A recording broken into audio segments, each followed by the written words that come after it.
मेरा नाम है हरिया, मैं काम करता हूँ बहुत बढ़िया, खाता हूँ खाना और रोज गाता हूँ गाना। अरे यार, आज तो बहुत देर हो गई। इस खतरनाक जंगल को देखकर तो मेरे हाथ पैर ठंडे हो गए हैं। अगर मैं वक्त पर गांव नहीं पहुंचा तो मालिक बहुत नाराज हो जाएंगे। तभी हरिया को एक आवाज सुनाई देती है। सुनिए हरु जी। अरे, ये आवाज किसने दी? तभी हरिया को सामने कुछ दूर एक औरत खड़ी दिखाई देती है। अरे भाई, ये औरत अकेली इतनी रात को इस जंगल में क्या कर रही है? चलकर पूछना पड़ेगा। फिर हरिया अपनी बैलगाड़ी उस औरत के सामने लाकर रोक देता है और उससे पूछता है। अरे सुनिए, आप इतनी रात को इस खतरनाक जंगल में अकेली क्या कर रही हैं? तभी वो औरत मीठी आवाज में कहती है। अरे हरु जी, आप आ गए। मैं कब से आपका इंतजार कर रही थी। वैसे तो यहाँ से काफी लोग गुजर चुके हैं, लेकिन मैं खास आपका इंतजार कर रही थी। अच्छा, तुम सच कह रही हो? मुझे तो यकीन नहीं हो रहा है। वो क्या है ना, आज तक किसी ने मुझसे इतने प्यार से बात नहीं की। हाँ हाँ हरु जी, मैं सच कह रही हूँ। अब देर मत करिए और जल्दी से मुझे मेरे घर तक छोड़ दीजिए। हाँ हाँ, कौन सी बड़ी बात है, अभी छोड़ देता हूँ। आप मेरे पीछे बैलगाड़ी में बैठ जाइए और मुझे रास्ता बताते चलिए। फिर वो औरत हरिया की बैलगाड़ी में बैठ जाती है और हरिया बैलगाड़ी हाँकता हुआ आगे चल पड़ता है। फिर उस औरत के बताए हुए रास्ते पर चलते चलते हरिया बैलगाड़ी लेकर एक काली गुफा के आगे आकर रुक जाता है। हरिया उस औरत से पूछता है। हाँ देवी जी, आपका घर कहाँ है? यहाँ तो एक गुफा के अलावा और कुछ नहीं है। तभी अचानक वो औरत हवा में उड़ने लगती है। देखते ही देखते उसका सुंदर रूप एक डरावनी चुड़ैल में बदल जाता है और वो जोर जोर से हंसती है। अरे तू तो एक नंबर का बेवकूफ निकला। तू तो बड़ी आसानी से मेरी बातों में आ गया। अरे मर गया रे, ये तो एक चुड़ैल है। हे भगवान बचा ले, ये तो बड़ी डरावनी दिखाई दे रही है। और फिर अगले ही पल हरिया की बैलगाड़ी में रखा सारा सामान हवा में उड़ता हुआ उस काली गुफा के अंदर चला जाता है और वो चुड़ैल भी उस गुफा के अंदर जाकर कहीं गायब हो जाती है। हरिया ये नजारा देख बुरी तरह घबरा और परेशान हो जाता है। अरे, ये चुड़ैल तो मेरा सारा सामान लेकर गुफा में गायब हो गई। अब क्या होगा? अगर मैं गांव खाली हाथ गया तो मालिक मेरी अच्छी खबर लेंगे। मेरी इस बात का कोई यकीन भी नहीं करेगा। फिर आखिर वही हुआ। हरिया के मालिक चंपक सेठ को हरिया की किसी भी बात पर रत्ती भर भी यकीन नहीं हुआ। चंपक सेठ को लगा हरिया झूठ बोल रहा है और उसने ही लालच में आकर सारा सामान हड़प कर लिया है। फिर हरिया को बेईमान समझकर चंपक सेठ उसे काम से निकाल देता है।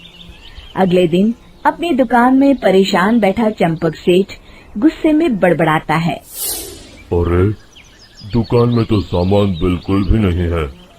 अब मुझे ही शहर जाकर सामान लाना होगा। फिर वो अपनी बैलगाड़ी लेकर शहर चला जाता है।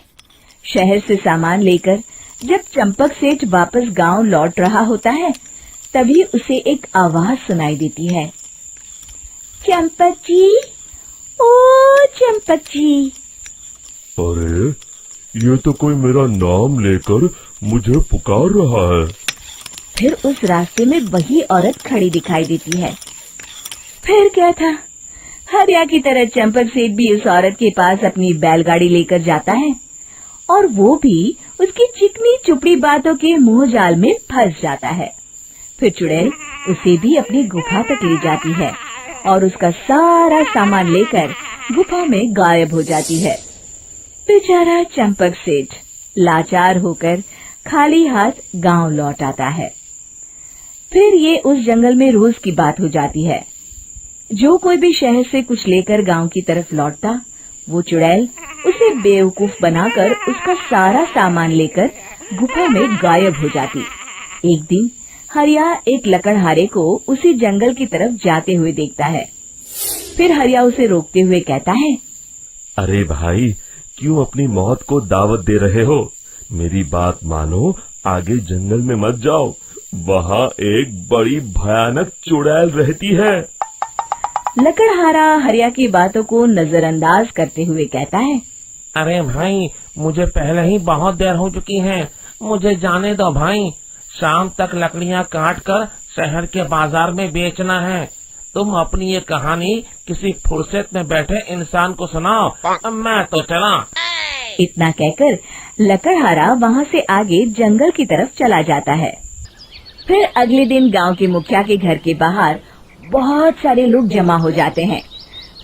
तभी हाथ में कुल्हाड़ी लिए खड़ा लकड़हारा कहता है, अरे मुखिया जी, अब आप ही हमें बचाइए उस जंगल वाली चुड़ैल से। हमारा सारा काम तो शहर से ही होता है। अरे मुखिया जी, उस चुड़ैल की वजह से तो मैं पूरी तरह बर्बाद हो गया हूँ। हम सबको मिलकर उस चुड़ैल का कोई इलाज करना पड़ेगा। तभी भीड़ में खड़ा वीरा कहता है, आप लोग चिंता मत करिए, कल से वो चुड़ैल किसी को नहीं लूट पाएगी। मेरे पास एक बहुत अच्छी तरकीब है। तभी चंपक सेठ उसका मजाक उड़ाते हुए कहता है, अरे तेरा नाम वीरा है तो क्या हुआ?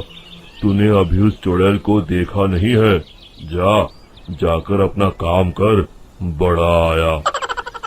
तब मुखिया जी कहते हैं, नहीं चंपक सेठ, मुझे लगता है हमें इस लड़के को एक मौका देना चाहिए।